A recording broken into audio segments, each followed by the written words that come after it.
All right, it is 1 minute past 8 o'clock, and it is still the morning time here on your daily Kickstarter. 27th day of the month of September, Tuesday it is, 2022. As we are winding up with the month of September, welcoming and waiting humbly for the one of October. And by next week, we shall already have entered the 10th month of the year, but steadily moving beyond by driving your business here on Smart 24 TV. Well, besides that, I did mention that after the break, we will be heading into the coffee code discussions. Now, looking at the coffee code discussions this time around, we're looking at the margin of parastatals.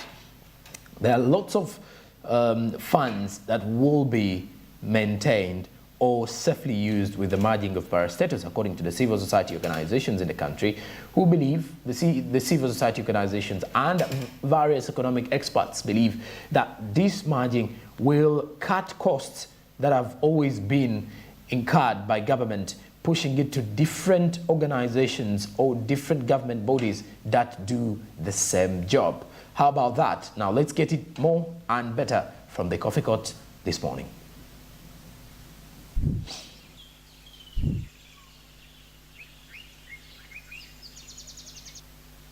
Well, good evening and welcome. This time around we discuss matters of government is more definitely to emerge. Parastatals. I'm joined by Professor Ndebesa Mangusha. He's a board chairperson of CIATIN, but is also senior lecturer at Makerere University. Professor, it's a pleasure and thank you for joining us. Thank you, and good evening, viewers. You follow economic matters. Maybe let's begin with what is your take on the current state of the economy? Oh, the current state of the economy in Uganda. Well, Uganda's economy is in a recession or in a crisis, just like all countries globally have an economic crisis. But ours is more vulnerable to economic shocks from outside because it is not an integrated economy. It has no industrial base, and therefore, in this respect, whenever there is a crisis outside, we catch a cold. So if you look at some figures, you find that we have a trade deficit of more than $400 million. And in terms of GDP, of course, our GDP is still low, and that's why we are still a least developed country. The president's statement, notwithstanding that we have gone to the low middle income, but I think we are still an LDC. Said you quoted him wrongly. He didn't say that. He said that what? He said something different. Okay, later on, but he said he congratulated Ugandans for going to the middle income status, although later he amended it to say we are going there, but originally he said we have entered there. Okay. So we are a least developed country with a big trade deficit, and our economy is agricultural based in respect of employment. Although the biggest sector of our economy is services, which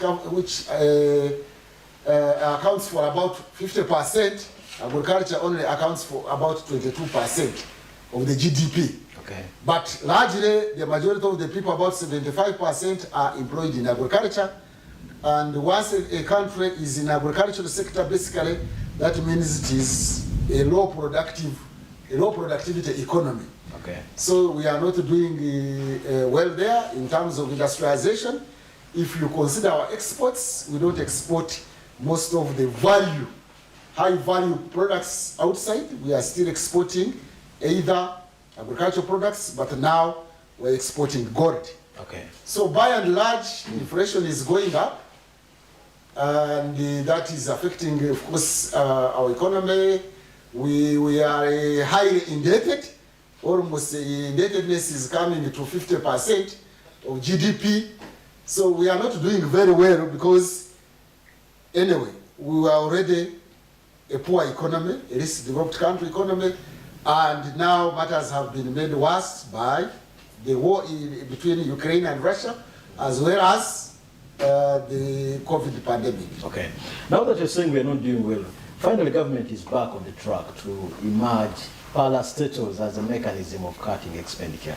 They're looking at government cutting expenditure. Do you think that would be the right move? Let's give it a broader reflection and look at its history and say that actually the NRM government is responsible for the multiplication of these development of these agencies and authorities, because they were not as many as before. What was many as before were parastatals that were engaged in trade and development, but not in governance. Now, these parastatals, or these agencies of government, were a creation of NRM, most of them. But these are not political, it's not a political move. You mean the policy shift? Yes, it's an administrative move. No, it is political, because they were created politically, and the shift is also political, because I don't think that it is barely a technical question. It is also a political question. Policies of government are actually political. You cannot say they are purely administration. But anyway, let's talk about the question of governance. This is now the question of technical governance or management of public affairs beyond the political field. Okay. Yeah, the merger of the hitherto development agencies of the government, which had been created by way of horizontal decentralization, because there was vertical decentralization, that is decentralization from the center to local governments. Simultaneously, at that time, the 1990s, there was also horizontal decentralization, decentralizing from the ministry, the main ministry, to these agencies. So it was a form of decentralization. It was more so the same. Horizontal decentralization. Government now has since realized that that policy of horizontal decentralization to agencies was not as efficient and effective as envisaged by those who recommended that policy.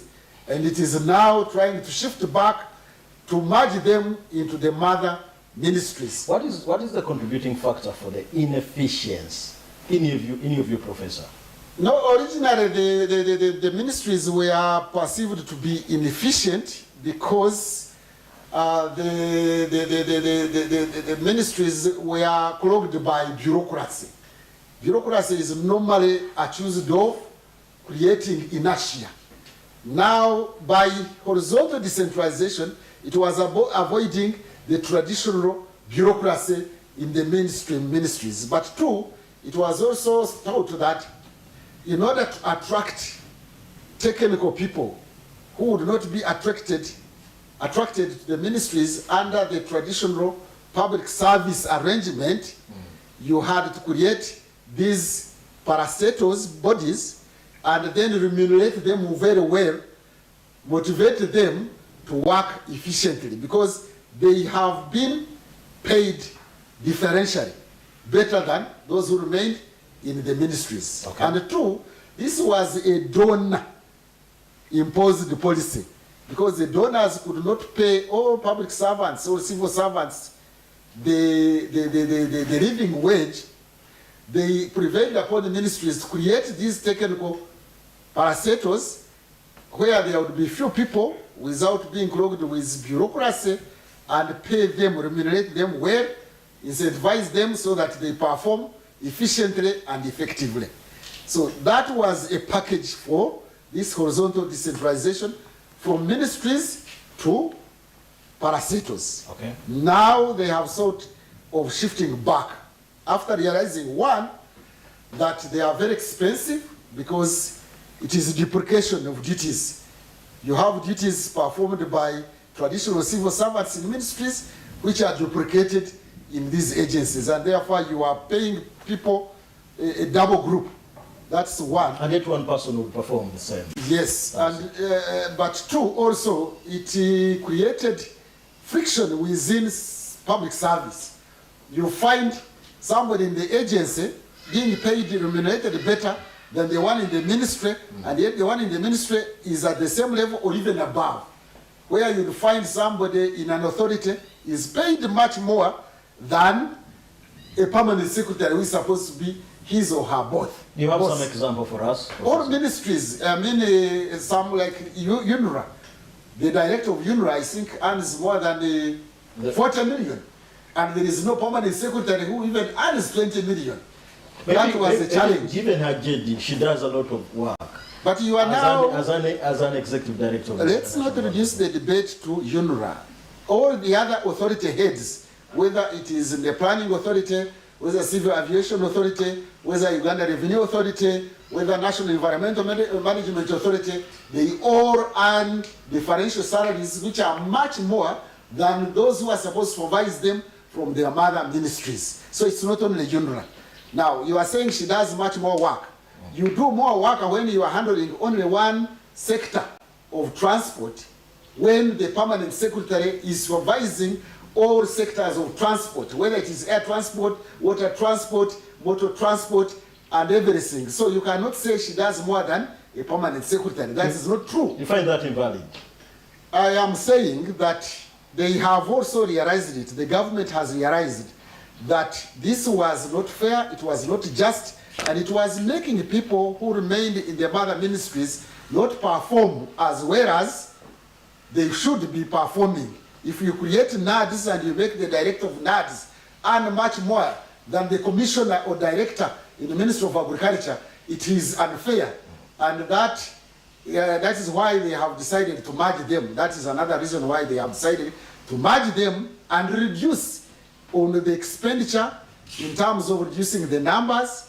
But also, you found that there was a duplication of roles and confusion, because you find an agency is doing what the ministry is doing, and why do you have two roles performed, one role performed by different state organs? That's why they have decided to shift back to the mother ministries. But also, I think it is because donors have become fatigued and they are no longer funding those parastatals as they used to do before. And that explains partly why there is a shift from this horizontal decentralization back to the mother ministries. However, I want to say that this is a rash move. I have not heard that there was a feasibility study or an evaluation study to find out the pitfalls in horizontal decentralization so that they are plugged in such a manner that you also don't again create a crisis like there was before that horizontal decentralization, because there were reasons why and logic why there was decentralization at that horizontal level. So a feasibility study, evaluation study should have been done thoroughly, and after it has been done, it should be debated publicly so that we find ways and means of policy shift. The challenge is that we are having a policy shift when it has not been properly understood and debated and evaluated. So apart from the speed under which government is operating, you think as a professor that it is the right move and this will help government? It has been an outcry out there that there is duplication of work and there is much expenditure, public service expenditure, which can be reduced.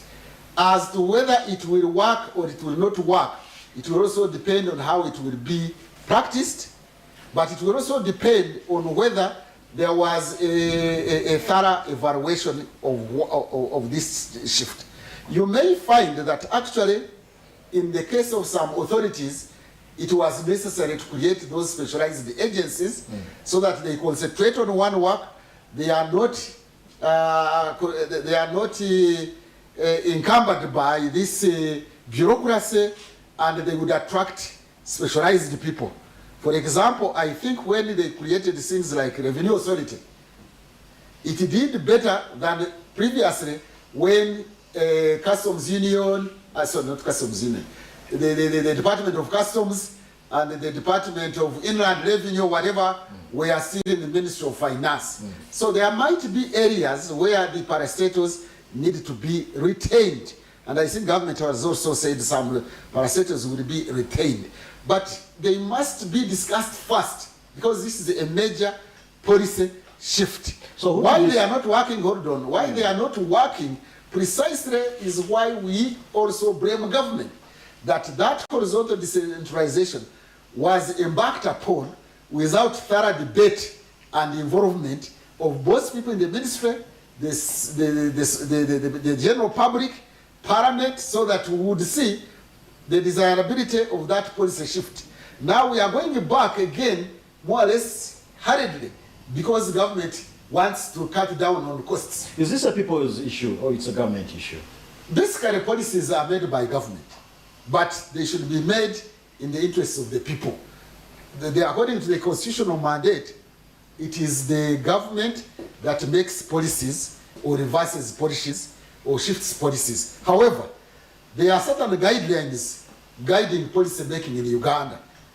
The guidelines are such that the policy shifts or policy making should be participatory. In other words, there is no policy that should be passed without the involvement of the general public. And two, that any policy should have alternatives. There should not be one, when you are making policy, you make a proposal normally from the ministry, and then it is taken. But before it is approved finally by the general cabinet, there should be alternatives. However, in Uganda, alternatives would formally come from opposition. But opposition is not taken seriously and not involved. And secondly, the general public is also not effectively involved. For example, but you seem to be saying this is a political move. I see it, I perceive it as an economic move. Merging is an economic move. You seem to be perceiving it as a political move, Professor. It is formally a political, an economic move, but the logic is political. Because they want to reduce on public expenditure, but two, possibly there are certain parastatals that have given, agencies that have given headache to the government. I will give you an example. Uganda Human Rights Commission. Uganda Human Rights Commission has awarded costs to those whose rights have been violated by security agencies, huge amounts, maybe they are going to trillions, and the government is indebted to them. When we are talking about the debt of government, we don't normally also factor that one into the whole issue. Okay. They are there. So they might look at, for example, the Human Rights Commission as giving them hard time. And that... But that's their mandate, that's what it's supposed to do. I beg your pardon? That is what they are supposed to do. Yeah, like as a commission. If opposition, even generally, is supposed to oppose or to give alternative views to government and you marginalize it, that is our governance regime in Uganda, where there is no tolerance of opposing and alternative viewpoints. Some of the parastatals may have carried out certain functions that government was not comfortable with, and therefore to bring them and streamline them within the ministries for immediate supervision by the political heads might be working for government to avoid opposition. Are there those that you think have really done their best? There are parastatals which have been said to have performed the best. Among them is the National Water and Sewerage Corporation. It is said to have performed very well, and maybe it is going to be retained. They say Revenue Authority has done very well, but I doubt it in my opinion. Why? It has done better than it used to do. It has collected more revenue than the ministry used to collect. However, Uganda Revenue Authority, which has been praised by some people, is because they have done it in ignorance. Uganda Revenue Authority is the worst revenue performer in the whole of East Africa. Kenya collects about 20% of its GDP ratio. Tanzania collects about 18%. Rwanda collects about 15%. Uganda collects about 12 to 13%. And even President Museveni has felt it and has commented on it, why Uganda Revenue Authority performs worst in terms of GDP ratio. So anyway, some parastatals, I think, have done their best, like NMS, this is National Medical Stores. They have purchased some drugs, I think, and tried to distribute them, and they need to be retained so that they continue improving on what they are doing, but there are others which actually need to be merged. Okay. You know, matters of salary, matters of margin, we can't discuss it in a day, Professor. What's your final appeal as we wind up this discussion? My take on the whole thing of this merger and the decentralization, horizontal decentralization, whatever the case may be, definitely policies are not supposed to remain there permanently. You can always shift policies. But the shifting of policies should have, in this case, administrative logic, efficiency and effectiveness and justice. See, that is where policymakers also go wrong. To think that policies are only for efficiency and effectiveness, which is a capitalist mindset.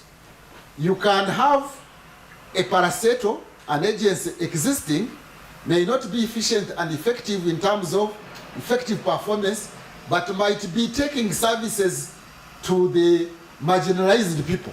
And therefore it can be retained even when it is making losses and taking a lot of money from government, because its performance is to create equity and equality and social justice in society. Okay.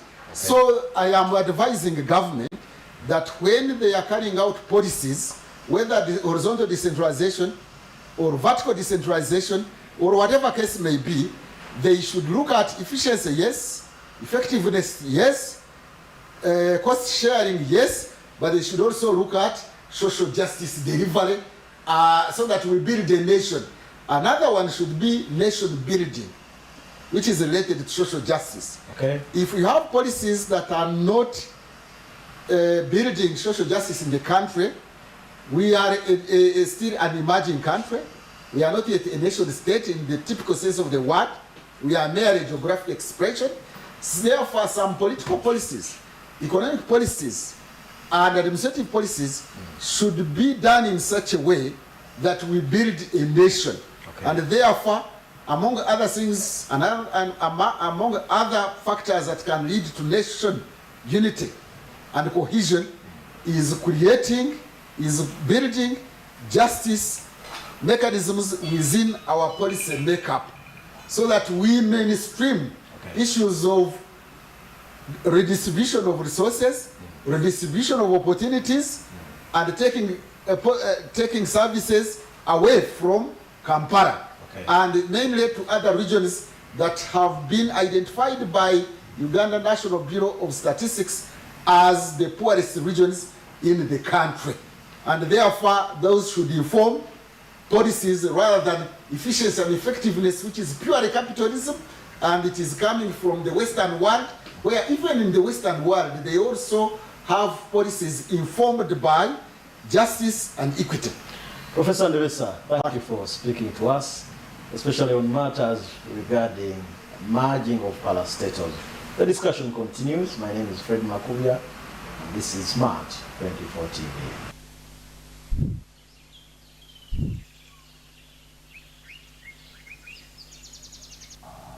And that is it for our Coffee Code discussion, looking at the merging of parastatals. Every key stakeholder in Uganda's economy has had a point to give out in regards to merging of these government parastatals. And then you're looking at the others that are actually being revived. Then we have those who are supposed to be merged, because apparently most of them have been receiving funds, and yet they belong to either a ministry and they are doing the same exact job. So it is wise enough, according to some of the civil society organizations, that the government should merge these parastatals and bring them together. All right, that is it for now. When we return, we go and with Andrew Berije, who was on ground and trying to get more of the viewers' opinion in regards to digitalization of land titles. Stick around, we're still with the second hour of the show, and this is Smart Means Business.